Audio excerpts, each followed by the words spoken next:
We're going to start with the mail that's come in. Headline there, big and bold, burglar is free to look after his children. Typical mail story, isn't it? It's a very good story, isn't it? And what a mess we're in with our human rights legislation. We incorporated the European Convention on Human Rights into British law back in the late 1990s. And, of course, we've had the fiasco of the super injunctions. We've decided that prisoners must get the vote. And now be let out of prison if they've got a family. I mean, I think people will be actually pretty damned angry about this, and rightly so. But quite often with these types of stories, the devil is in the detail. But having sort of read as much as you can of this story, you think that really it's something people will be outraged about? I've been aware of this coming up for the last few days, and there's been speculation, what will the judge do? And of course they're all terrified.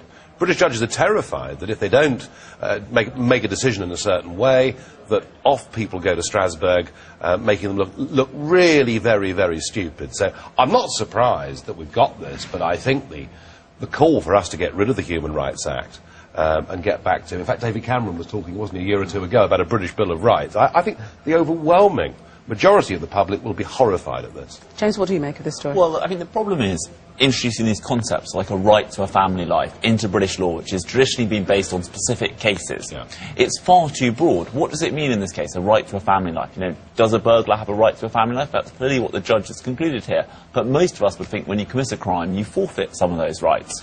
And that is the problem here. I think one of the problems politically for David Cameron is this is going to run like wildfire through the right-wing press, through the Conservative Party, and, you know, through the general public.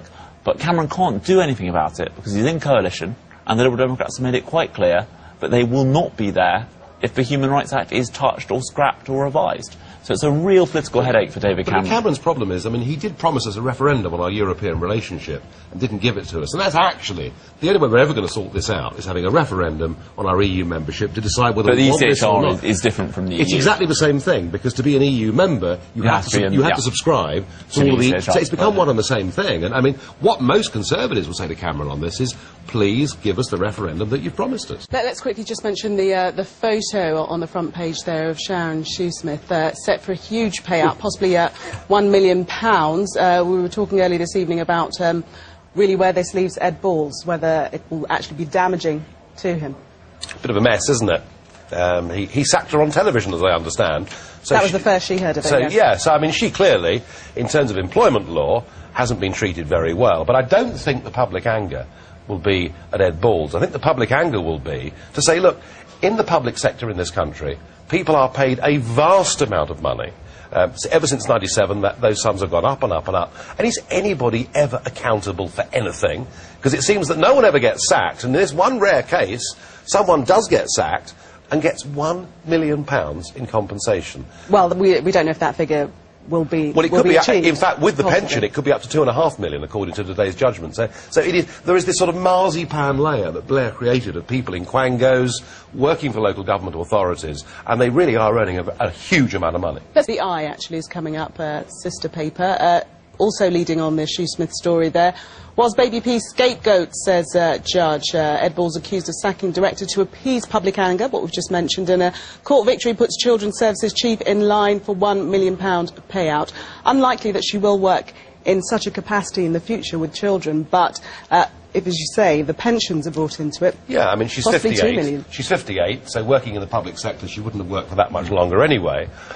So she's going to get a massive payout, plus a huge pension package. There's this question of accountability. The honourable thing for her to have done today would have been to come out and say, I'm glad that the court has upheld that I was dismissed wrongly. I'll take my legal costs, but I'm not interested in any money. Well, she could give it to the NSPCC. We just have a culture in our public life, whether it's Sharon Shoesmith or it's the bankers. There's no shame. There's no concept that you've done something wrong. Bad things have happened on your watch that you're responsible for. And forget the kind of precise letter of your contract or whatever.